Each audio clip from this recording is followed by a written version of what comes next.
Bienvenue. Aujourd'hui, on explore la pensée de Razika Adnani. C'est une philosophe, islamologue, franco-algérienne. Oui, avec un parcours assez unique, hein. Tout à fait. Marquée par les cultures berbères, arabes, françaises, et puis son vécu direct de la montée de l'islamisme en Algérie. Hmm. Et ça nourrit forcément son analyse de l'islam, une analyse assez critique parfois. Oui, et parfois décapante même. Alors notre objectif, c'est d'extraire un peu les idées clés de sa pensée. Sur la nature de l'islam, le besoin de réforme. Exactement. Et puis des sujets plus sensibles, hein, le voile, la charia, surtout dans le contexte français. Bon, sujet vaste. Allez, on décrypte tout ça. C'est parti. Alors, un point vraiment central chez Adnani, c'est cette distinction qu'elle fait entre le Coran, Le texte sacré, voilà, et les islams au pluriel. Qu'est-ce que ça implique concrètement? ben, c'est fondamental pour elle. En gros, elle dit attention, l'islam qu'on voit, qu'on pratique sunnite, chiite, peu importe, Oui. ce n'est pas juste le Coran tel quel. Hmm. C'est le résultat d'un énorme travail humain. Ah oui, Des siècles d'interprétation, de droit, de théologie. Tout ça, c'est une construction. d'accord. Donc une construction humaine, exactement. Et son argument, c'est si les premiers musulmans ont construit leur islam à partir du texte, Hmm, hmm. pourquoi ceux d'aujourd'hui ne pourraient pas faire pareil? Adapter leurs pratiques à leur époque, à leur contexte. Ça redonne une place à l'humain en quelque sorte. Voilà, à l'agentivité humaine dans l'évolution de la religion. Et sa vision de la réforme alors? J'imagine que ça va plus loin qu'une simple relecture des textes. Ah oui, bien plus loin. La réinterprétation, c'est juste un levier parmi trois pour elle. D'accord. Quels sont les autres outils? Alors, premièrement, oui, réinterpréter si besoin, mais deuxièmement, et ça c'est fort, elle dit qu'il faut choisir. Choisir. Choisir consciemment quels versets, quels préceptes on applique et lesquels on décide de laisser de côté. Ah, intéressant. Elle donne des exemples. Oui, elle parle des versets sur la liberté de conscience, elle dit qu'il y en a plein, au moins 28, Ah oui, quand même. mais que les juristes, historiquement, les ont souvent ignorés au profit de règles plus contraignantes. D'accord. Et le troisième levier? Le troisième, c'est de remettre en question carrément une partie de la théologie classique, surtout celle qui s'est développée à partir du IXe siècle. Pourquoi celle-là en particulier? Parce que selon Adnani, c'est cette théologie qui a un peu bloqué, freiné la pensée rationnelle, la pensée créatrice au sein de l'islam. D'accord, je vois. C'est une approche assez radicale. Oui, ça bouscule pas mal de choses. Parlons du voile. Sujet brûlant s'il en est. Comment elle l'analyse, elle? Alors, pour elle, le voile, c'est une pratique patriarcale, mais pré-islamique. Pré-islamique, pas spécifiquement coranique donc. Voilà. Elle s'appuie sur le fait qu'il n'y a pas de mention explicite dans le Coran qui dirait « couvrez vos cheveux ». Ah bon?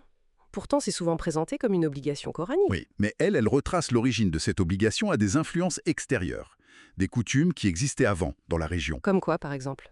Elle cite même saint Paul dans le christianisme, qui parlait du couvre-chef féminin comme signe de subordination. Ah oui. Et ça aurait influencé l'islam. C'est sa thèse. Que ces idées ont été reprises, intégrées par les commentateurs musulmans plus tard, dans un contexte de brassage culturel au Moyen-Orient. Donc pour elle, c'est plus un marqueur social de discrimination hérité. Exactement. Hérité plutôt qu'instauré par le Coran lui-même. C'est une lecture qui va à contre-courant de beaucoup d'interprétations. Tout à fait. Alors, ça devient très intéressant quand on aborde sa critique de la distinction qu'on fait souvent en France notamment entre islam et islamisme. Pourquoi elle conteste ça? Elle juge cette distinction, comment dire, artificielle, historiquement et théologiquement pas fondée, selon elle. Entendu cette distinction. Islam égale religion, islamisme égale politique moderne. Oui, popularisé en Occident dès les années 80 par les sciences sociales, mais Adnani dit « Attention, l'islam a toujours eu une dimension politique. Toujours. Dès le début, dès l'époque de Médine, où la communauté musulmane a aussi fondé son pouvoir politique. Pour elle, l'islam, tel qu'il a été construit, vécu par les musulmans, a d'emblée intégré cette dimension sociopolitique. » Donc, séparer l'islamisme comme un phénomène moderne, différent. Ça revient, selon elle, à ignorer toute cette histoire, ignorer la nature même de l'évolution de l'islam. Et elle ajoute que critiquer seulement les frères musulmans, par exemple, Oui. c'est passer à côté d'autres courants et de la profondeur historique de cette dimension politique. Je vois. Ça complexifie pas mal le débat. Clairement. Et du coup, la charia en France, comment elle aborde cette question? Alors, elle distingue bien. Il y a la charia spirituelle, la relation personnelle à Dieu, ça, pas de problème, pour elle, c'est du domaine privé, cultuel. D'accord. Et l'autre, L'autre, la charia socio-politique, c'est-à-dire le système juridique historique. là, elle est très claire. C'est-à-dire? Elle dit que c'est un système conçu il y a des siècles, dans des contextes complètement différents, et pour elle, c'est incompatible avec les lois de la République française. Incompatible, carrément. Oui. Elle pense que vouloir l'appliquer ici mènerait à une forme de séparatisme juridique. Et elle souligne aussi que même dans les pays musulmans actuels, cette charia pose des problèmes. Ah oui, Lesquels? notamment en termes d'égalité, de discrimination envers les femmes, par exemple. D'accord.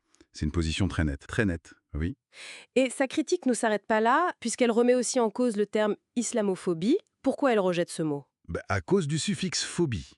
Une phobie, c'est une peur irrationnelle, maladif. Oui. Donc utiliser ce terme, pour elle, ça disqualifie d'avance toute critique de l'islam. Ça la réduit à une réaction épidermique, non raisonnée. Elle y voit une sorte d'outil pour bloquer la critique. Exactement. Un outil rhétorique moderne qui finalement prolonge les blocages historiques de la pensée critique qu'elle dénonce par ailleurs dans la tradition musulmane. Donc ça empêcherait une analyse sereine, nécessaire des problèmes. C'est ça, selon elle. Ça ferme le débat au lieu de l'ouvrir. Bon, si on essaye de résumer un peu, ce qu'on retient de cette exploration de la pensée de Razika Adnani, c'est vraiment une invitation forte à la pensée critique, non? Absolument. À distinguer le texte sacré, le Coran, des constructions humaines qui en ont découlé au fil du temps. Et à reconnaître aussi cette dimension politique et historique de l'islam, pour mieux comprendre les enjeux d'aujourd'hui. Oui, sa thèse est assez bousculante, on peut dire. Elle appelle à une réforme profonde qui va au-delà de la simple réinterprétation. En assumant des choix, en remettant en question des concepts qu'on utilise souvent sans y penser, comme islamisme ou islamophobie. Tout à fait. C'est une perspective exigeante parce qu'elle met en lumière la complexité et aussi la part de responsabilité humaine dans la façon dont l'islam a évolué et est pratiqué. Et ça nous laisse peut-être avec une question pour continuer la réflexion. Hmm. Si l'islam tel qu'on le connaît est le fruit de ces constructions humaines successives, basées sur le Coran, comment trouver le juste équilibre? Entre quoi et quoi? Entre une fidélité qu'on peut ressentir à une tradition, et puis la nécessité de s'adapter aux sociétés modernes, démocratiques, avec leurs valeurs, comme l'égalité par exemple. Ah oui, vaste question. Comment concilier tout ça? Exactement. La réflexion reste ouverte.